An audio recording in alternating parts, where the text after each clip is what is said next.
Bonjour, je m'appelle Carole. Bienvenue sur ma chaîne où je partage mes astuces de maman pour maman. Alors aujourd'hui, comme je l'ai dit, je partage mon expérience du tire-lait manuel et du tire-lait électrique. Mais avant cela, je vais d'abord vous donner mon historique, un peu pour vous expliquer comment je suis venue à utiliser ces deux types de tire-lait. Alors, lorsque j'ai accouché, vous verrez sans doute une vidéo, si vous n'avez pas vu ma vidéo sur mon expérience de l'accouchement, je vous invite à la regarder.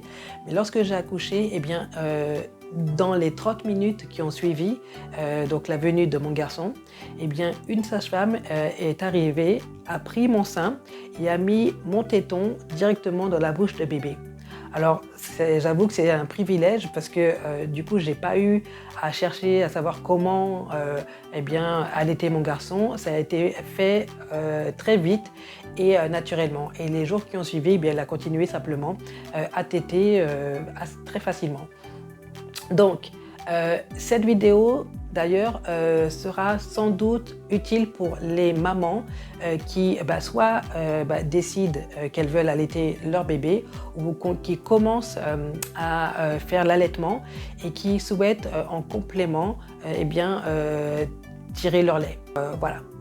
Si vous êtes une maman qui a décidé de tirer le lait de manière exclusive, de le faire simplement avec un tire-lait et pas forcément de le faire de manière maternelle, alors il faudra effectivement prendre ce que je dis avec des pincettes parce que je ne pourrai pas forcément vous donner la meilleure recommandation sur quel type de tire-lait utiliser. Donc, c'était entre parenthèses.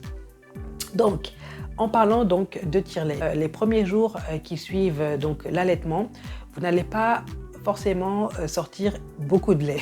Donc ça, il faut le savoir. Vous allez sortir sans doute une petite quantité de ce qu'on appelle le colostrum. Et c'est le liquide qui permet de produire le lait.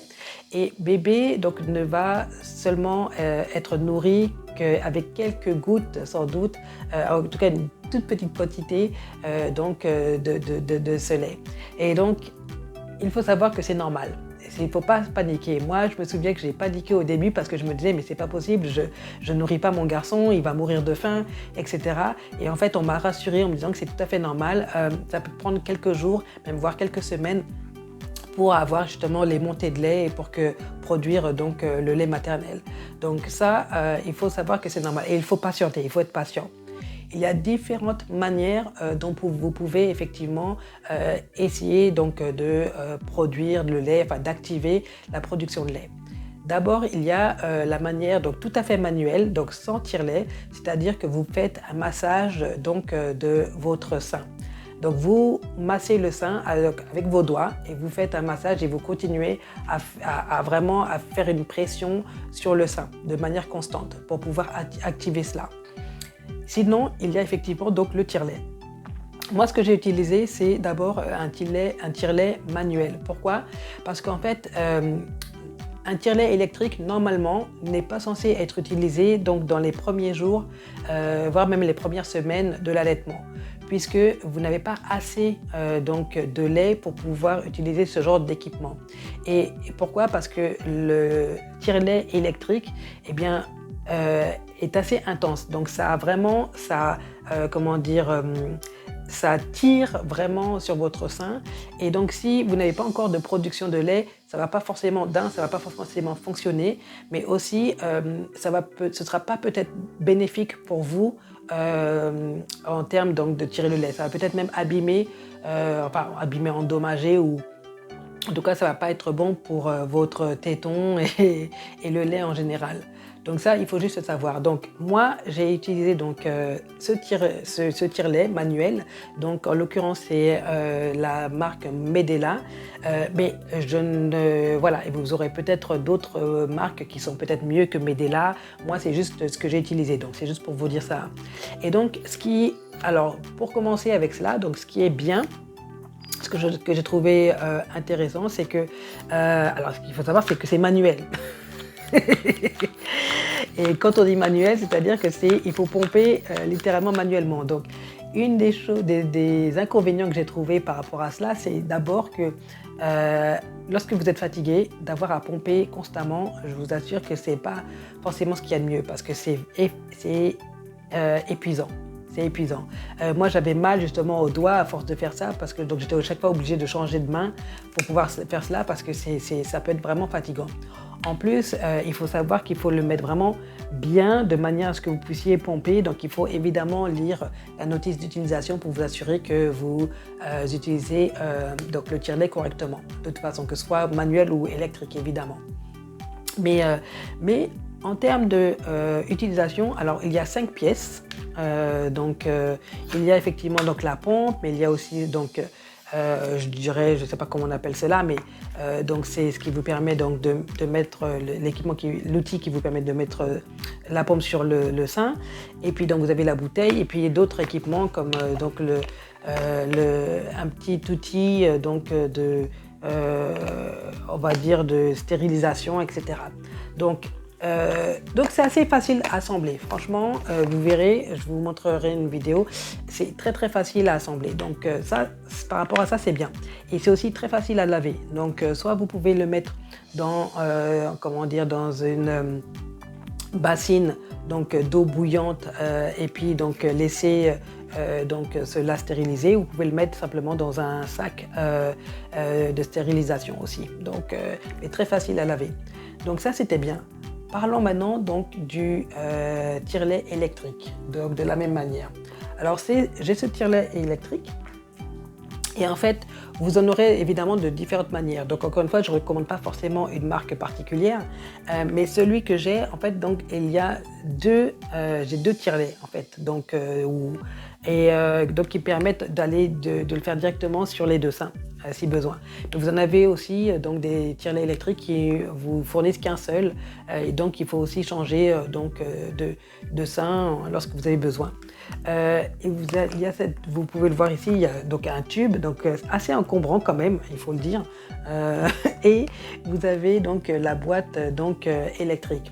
Alors cette boîte électrique, ce qui est intéressant effectivement donc quand on parle de tire-lait électrique, c'est que en termes de production, c'est beaucoup plus efficace. Pourquoi? Parce que vous n'avez pas à le faire manuellement, évidemment. Vous avez donc cette machine-là qui fonctionne et qui fait tout le travail pour vous, littéralement. Et donc, vous n'avez rien à faire. Vous avez juste à attendre que ça tire. Alors, effectivement, il faut aussi pouvoir l'utiliser correctement. Donc, il faut pouvoir bien le mettre pour que ça fonctionne, parce que sinon, ça ne fonctionnera pas forcément. Mais sinon, voilà, c'est quand même très bien dans le sens où si vous voulez tirer beaucoup de lait, ça va beaucoup plus vite que de le faire manuellement. Donc, et puis aussi, par rapport à ce que moi j'ai, vous pouvez le faire directement sur les deux seins. Donc c'est quand même bien dans ce sens-là. Aussi d'ailleurs, vous verrez que lorsque je clique, voilà, vous avez différentes intensités. Donc vous pouvez changer de niveau. Donc d'intensité, et vous avez aussi un timer aussi, donc vous avez différentes fonctions qui vous permettent d'autres options pour pouvoir faire en sorte que soit vraiment la pompe se fasse de manière optimale. Voilà, donc c'est vraiment bien dans ce sens là. Et d'ailleurs je veux parler aussi donc du soutien-gorge. Si vous utilisez le même type de tire-lait électrique, il y a un soutien-gorge qui vous permet quand même d'avoir plus ou moins les mains libres. Alors même si vous devez rester quand même assise et à côté de la prise électrique, au moins vous n'aurez pas à tenir en fait donc les deux tire-laits donc pendant le temps que vous faites ça. Il y a en fait ce soutien-gorge qui est vraiment utile. Comme vous pouvez voir ici, vous avez une ouverture qui vous permet donc de mettre chaque tire-lait. Donc je le mets dans le bon sens, mais qui vous permet en fait de le mettre. Et donc ce qui fait que vous aurez le soutien-gorge vous permet de tenir les deux tire-laits et vous avez quand même la main libre. Vous pouvez essayer quand même de, voilà, au moins là où vous êtes, de faire autre chose que de tenir le tire-lait. Et puis vous avez une ouverture par l'avant, donc qui est vraiment très pratique aussi. Donc si vous voulez investir dans un tire-lait qui a deux tire-lait, et bien investissez aussi dans un soutien-gorge d'allaitement. Donc voilà, donc ça c'est ce que j'ai aimé par rapport à cela. Mais ce que je n'ai pas forcément aimé, C'est le fait que c'est vraiment c'est pas confortable du tout. Franchement, j'ai pas trouvé ça plaisant. Et quand je parle de plaisir, alors ça va être intéressant pour les mamans qui allaitent, mais il y a du plaisir en fait à pouvoir évacuer le lait. Lorsque vous avez tout d'un coup une montée de lait, et que bébé a déjà mangé et que donc il n'a pas faim et que vous avez besoin de faire sortir le lait parce qu'il faut faire sortir le lait, il faut vraiment évacuer le lait aussi souvent que possible pour éviter d'avoir une mastite ou ce qu'on appelle donc un engorgement du sein. Vous verrez une vidéo si vous ne l'avez pas vue et je vous conseille vraiment d'éviter cela. Alors il faut pouvoir donc tirer le lait. Et donc en termes de plaisir, donc de soulagement, de pouvoir donc faire évacuer votre lait, le tire-lait électrique, franchement, c'est pas ça du tout parce que c'est trop intense. J'avoue que ça met une pression vraiment sur le sein que moi particulièrement, j'aime pas du tout en fait. Par rapport au tire-lait manuel. Le tire-lait manuel, franchement, j'ai trouvé que ça a vraiment permis de me sentir soulagée lorsque j'ai donc tiré mon lait. Ça a permis vraiment d'évacuer et il y a une sorte de, une sensation particulière. Alors ça, c'est seulement les mamans qui allaitent pourront vous le dire, mais qui fait que ça me soulage. Le tire-lait électrique, ça n'a pas cet effet-là du tout. C'est vraiment, je trouve que ça fait mal même. Et aussi, ça fait du bruit. Ça fait énormément de bruit, je trouve, comme vous pouvez le voir.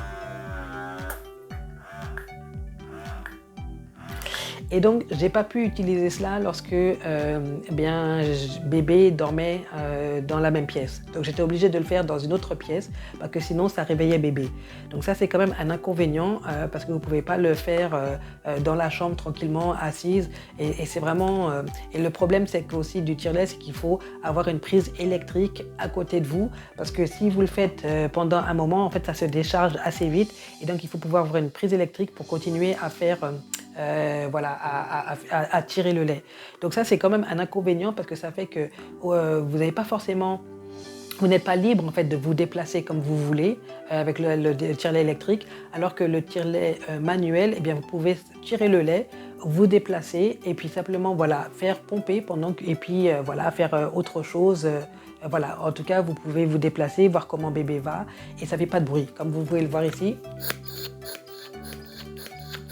Voilà, c'est pas énorme. Et j'ai pu simplement m'asseoir sur mon lit et puis tenir mon bébé dans le bras en tirant le lait avec la pompe manuelle. Donc franchement, ça vaut quand même, ça vaut la peine de réfléchir à savoir lequel est le mieux dans ce cas-là. Aussi, en termes de nettoyage, donc du tire-lait électrique, franchement, c'est encore un inconvénient, je trouve. C'est vraiment pas évident parce qu'il y a plusieurs pièces, il y a peut-être 7 ou 8 pièces, donc il faut à enlever, à remettre et franchement c'est encombrant, c'est vraiment encombrant parce que moi en plus en ayant deux, donc c'est 2 fois le nombre de pièces d'un seul tire-lait et franchement ça prend du temps. Il faut pouvoir le mettre donc dans la casserole, trouver la place de pouvoir mettre tout cela dans la casserole, ce que parfois n'était pas évident et puis après il faut pouvoir remettre cela. En plus en termes d'hygiène, c'est pas facile d'utiliser de laver un tube, hein. Vous pouvez pas vraiment laver le tube de l'intérieur. Il y a encore des traces de lait sur le tube, donc je trouve que c'est pas forcément le plus hygiénique comparé en tout cas au tire-lait manuel. Après peut-être que c'est moi qui ai tort, hein. Peut-être que je n'utilise pas forcément comme il faut, mais j'ai utilisé la même technique. J'ai utilisé aussi des sachets donc, de stérilisation, mais aussi donc le mettre dans comme je l'ai dit, à faire bouillir dans l'eau pour stériliser. Et voilà, moi je trouve que je vois un meilleur résultat avec le manuel. Donc voilà, c'est vraiment ce que j'ai à dire par rapport à cela. Donc par contre, j'ai envie de dire, faites vos recherches. Pourquoi ? Parce que l'allaitement est vraiment une expérience unique à chaque maman. Donc il faut savoir pourquoi vous tirez le lait. Est-ce que vous ou vous voulez le faire juste comme complément pour pouvoir vous soulager aussi, parce qu'en fait, il faut le dire, les tétons, ça fait très très mal lorsque vous tétez, en fait, lorsque bébé tète, et donc ça vous permet effectivement de pouvoir reposer votre sein un petit peu et de permettre à votre sein de guérir, de votre téton, voilà, de pouvoir effectivement cicatriser, etc. Et puis ça permet aussi à votre partenaire, votre mari, de pouvoir nourrir bébé aussi, ce qui est vraiment bien. Et puis ça vous permet, lorsque vous sortez, effectivement de pouvoir avoir du lait prêt à consommer pour bébé. Donc c'est vraiment utile. Donc par contre, effectivement, moi j'ai préféré franchement le manuel, puisque finalement j'ai commencé avec le manuel, j'ai ensuite continué avec l'électrique et puis j'ai terminé avec le manuel parce que j'ai trouvé que c'était beaucoup plus pratique. C'est vraiment plus pratique, c'est plus facile à laver, c'est plus facile à assembler, désassembler. Et puis finalement, comme je dis, lorsque vous êtes habitué, lorsque vous produisez assez de lait, finalement, ça va assez rapidement aussi. Hein. J'arrivais à vraiment à remplir des bouteilles de lait sans problème avec le manuel. Donc voilà, mais faites vos recherches, faites vraiment vos recherches, voyez ce qui vous conviendra le mieux. Mais il faut dire aussi que le manuel est quand même moins cher que l'électrique. Donc assurez-vous que si vous voulez investir dans un électrique, que vous allez évidemment l'utiliser. Et que c'est vraiment quelque chose qui vous sera vraiment utile. Donc voilà, donc j'espère que ces informations vous auront été utiles. N'hésitez surtout pas à poser vos questions. N'hésitez pas à faire vos commentaires et puis moi je reviendrai vers vous comme d'habitude. Voilà, donc à très bientôt pour une prochaine vidéo.